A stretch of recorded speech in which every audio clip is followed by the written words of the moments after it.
night, everyone. This is part two to Smash this paper, right? This is part two to Smash this paper. So we're gonna get into it right now. Dr. Muhammad's point of view is derived from conjecture, fortified scholarship, and religiously motivated propaganda that he submits as history. The bad hand is played under the auspices of Stuart Tyson Smith's writings, who relies on Miriam Lipscomb, who studied under Jacob Pulaski at the Hebrew University in Jerusalem. She got her PhD at Egypt from the University of Chicago, and in 1982, she made the pilgrimage to Israel, where she taught at the Hebrew University, then died. Miriam Lipscomb uses James Heavy Breasted translations for a reference to the term wretched cush, or her translation are breasted word. On the contrary, to Dr. Wesley Muhammad's view, we have the work of Clyde A. Winters, PhD. Let's remember Dr. Muhammad is a student of Islamic study. Dr. Winters deciphered the Fuente Magabos, the Gebel Sheikh Suleiman inscription, and more. His scholarship is not laced with religiously motivated outbursts and politically based defenses. Let's see what Dr. Clyde Winters had to say about the Gebel Sheikh Suleiman inscription. Let's check his sources and see if he scrutinized the primary. Clyde A. Winters, PhD, translates the Gebel Sheikh Suleiman inscription. Dr. Clyde A. Winters says, Williams and Trigger has failed to discuss the entire inscription on the Gebel Sheikh Suleiman relief. These scholars ignore the Proto-Saharan inscription and describe only the relief from left to right as follows.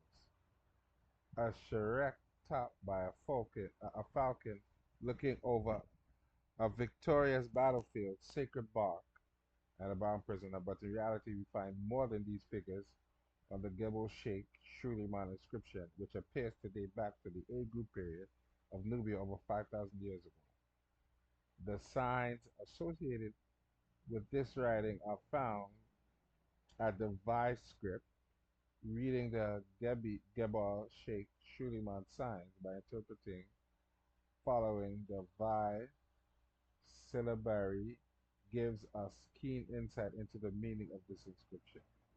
Homberger found that the Manding languages are closely related to the Coptic language. Using the Manding language, we can read the Gebel Sheikh Suleiman inscription reading from right to left. We read 1. Igalu PK Nedi 2.5 Kai Lu 3 Fifi 2 4 Bu Shu Su U2 5 So Silu Gebe 6 Po Gebi 2. Thy family habitation uphold Fee's estate is on the shore of the watercourse. 2.5 cut through sepulchre habitation for the family here. 3 Fee prefer to be obedient to the order. 4 Lay low the celebrity in the large hemisphere tomb and offer up libations that merit uphold virtue. 6 Pure righteousness is King Fee. The refreshing aroma of Dr. Clyde Winter's scholarship covers a stench left by Dr. Wesley Muhammad. Seems Muhammad stepped into Stuart Smith's mess and had not the nose to know he was filling up the room with a pungent aroma that he expected his subjects to be unfamiliar with the material at hand. Also, not to be aware of this left field construct, his ace in the hole, which comes in the form of a diversion away from the original point of the debate. These claims of Dr. Muhammad were made in at least a notable debate between Natra Tahuti and Professor Wesley Muhammad. This occurrence has been considered slapstick scholarship and should have been magnetically wiped from the containing medias on general principle. Dr. Muhammad's photo crop. This is one of the photos Dr. Wesley Muhammad used to show evidence of slavery in Kemet. When the mural is viewed in full context, we have less than substantial evidence that Nubians were considered wretched as a people. In fact, if Dr. Wesley Muhammad reads Medunecha like he asserted he would have known that the Prince of Wawet was at the head of this procession, along with the other royalty, this mural can by no way be used to validate claims that Kemetic people considered Nubians to be wretched and subjected the masses of Nubians to slavery by way of raids into the area of the Lower Cataract. Doc, did Dr. Wesley Muhammad know that these white robes seen above are the Egyptian official class? Let's view a reproduction in order to scrutinize the glyphs, right? Well, this is the original here. These are some glyphs here. So he's going to go into it a little further down here, right? As we see, figure 10, the Nubian elite as seen by the Egyptian counterparts, as seen from the tomb of Hui after N. D. G. Davies and H. Gardner, the tomb of Hui, viceroy of Nubia, in the reign of Tutankhamun, number 40, London, 1936-24, PLS 23, plates 23, 27, and 28. In front, on top of the, in front, two on top are the words Prince of Lower Wawet. Between 4 and 5 is the label Mes Nu Keset Nebet / Children of the Princes of all the foreign lands. The discreetly placed label in front of the chest of 2 adds an unusual element of familiarity in naming the individual prince, Miam, Hek, and Nefer. Right. So what he's saying is,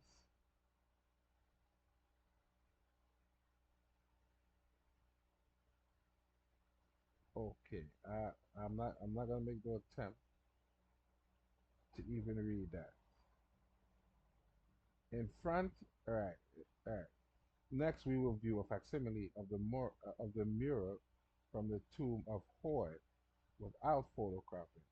As we can see, Dr. Muhammad cropped the top left portion of the photo. Many different classes of Kushites are depicted in this facsimile. In the top register row, we see Kushites, leaders prostrate and stand before the pharaoh, who is also depicted as larger in other ways, superior to his subjects.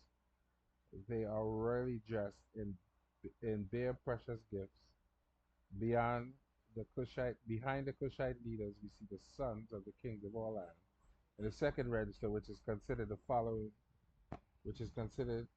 follow the top or first register, subordinates present to the pharaoh exotic gifts of unique foods, animals, and other gifts. In the third register, more subordinates present gifts of jewels, gold, and other articles. In the fourth and bottom register, additional gifts including white slaves, captives, servants are presented to the pharaoh. Whether these are white slaves or not, they are part of the procession of offerings to the pharaoh of Egypt. Dr. Wesley Muhammad is guilty of either photocropping in order to prove false point or flat out poor scholarship similar to Dr. Muhammad's source, Robert Draper. Dr. Wesley Muhammad shows the top left portion of the mural as his way of inferring that slavery was instituted on Nubians by Kemetic royalty. This photograph deliberately takes the scene from the tomb of Hoi, a Kemetic Kushite official who lived during the reign of Tutankhamun, 1336 to 1327 BC, out of context. The glyphs. When I spoke with Dr. Muhammad on the telephone regarding his subject, he seemed to answer my questions hastily and without any conviction. I must admit I had a multifold question, but my main concern was asked like this: do you scrutinize the primary of the term push keshet and examine it contextually before telling the community it means? vile Nubians, or are you repeating the words of European scholars that say the term means vile Kush? My second part was if you did scrutinize the primary, what was your principal source instruction for learning method?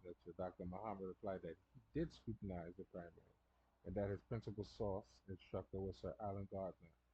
I knew he would answer this way because I've seen him boast of using this book in a debate with Tahuti when Sarah Sutanseti questioned Dr. Muhammad about his sources. In fact, I was hoping he would say this because the primary attestation to the term Teshket, or the first time its found use, was in a 4th century papyrus called the Pris Papyrus. The papyrus was written in hieratic, so using Alan Gardner as a principal source instruction on Medu Neter means that you do not have the required skill set to examine the document as it is written in a different script than the one Gardner taught.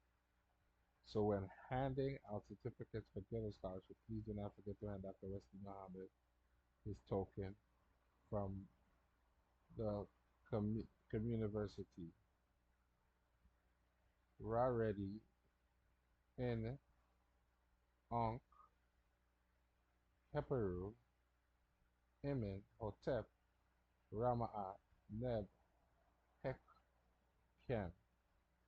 Have a blessed and wonderful night. This is the final reading. What we're going to do is actually do another video to go back over these actual sources, as much of them as possible, and see how many we can find. So we're going to try and do a source, as thorough a source vetting as we can with whatever sources were in here.